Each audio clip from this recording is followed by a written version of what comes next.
Bonjour les troisièmes, voici la correction de l'exercice 51 sur le calcul des volumes.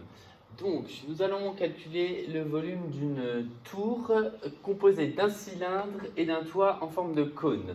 Donc, pour calculer ce volume total, évidemment, il va falloir connaître la formule du volume du cylindre et la formule du volume du cône.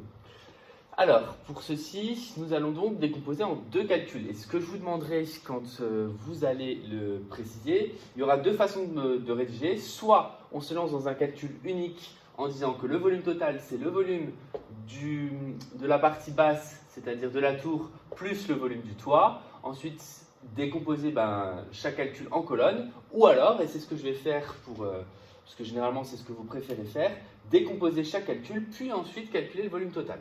Mais en décomposant chaque calcul, je veux voir une petite phrase d'introduction qui me dit ce que vous calculez. Ce n'est pas à moi de deviner ce que l'on calcule. Donc, le calcul du volume du cylindre. Donc, je marque volume du cylindre égal. Je commence toujours par marquer la formule. Donc, c'est pi fois rayon au carré fois hauteur. Ici, le rayon, on me le donne, c'est 2,5. Donc, ça fait pi fois 2,5 au carré. Et la hauteur, c'est 10 mètres. Donc, fois 10. Ce qui va me donner, et là je me contenterai de donner une valeur exacte et non pas de valeur approchée. Je vais juste calculer la partie donc décimale ici. 2,5 au carré, ça fait 6,25 fois 10, ça fait 62,5. Donc ma valeur exacte, ça va être 62,5 pi.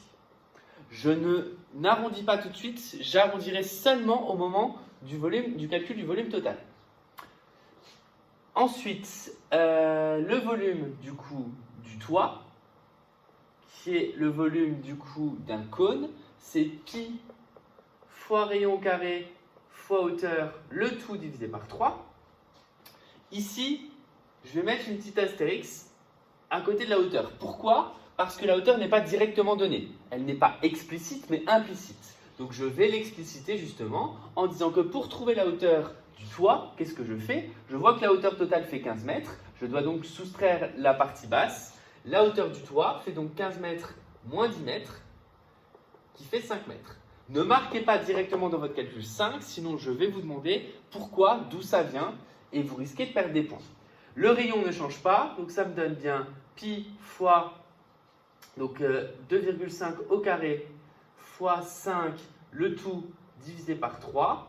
Donc cette fois-ci, ça va me donner donc le calcul là, c'est la moitié de 62,5, la moitié donc ça fait 31,25, 31,25 sur 3, donc ça fait 31,25 sur 3 pi. Est-ce que ça c'est divisible 7, 8 et 3, 11, donc non. Donc ça doit être la valeur exacte. Donc petite vérification à la calculatrice. 2,5 au carré fois 5 fois donc pi, le tout divisé par 3, ça me donne 125 pi sur 12, oui, donc 125 pi sur 12, si je fais 31,25 fois 4, ça doit être ça. Oui, c'est ça. Donc si vous voulez, ça donne en écriture fractionnaire ce que la calculatrice peut vous donner, 125 pi sur 12. Et ensuite, du coup, pour calculer le volume total, c'est donc l'addition des deux, c'est le volume du cylindre plus le volume du toit, donc du cône. Ça va me donner en valeur exacte 62,5 pi plus donc 125 pi sur 12 ou 31,25 pi sur 3, peu importe. Ça va donc être la valeur exacte.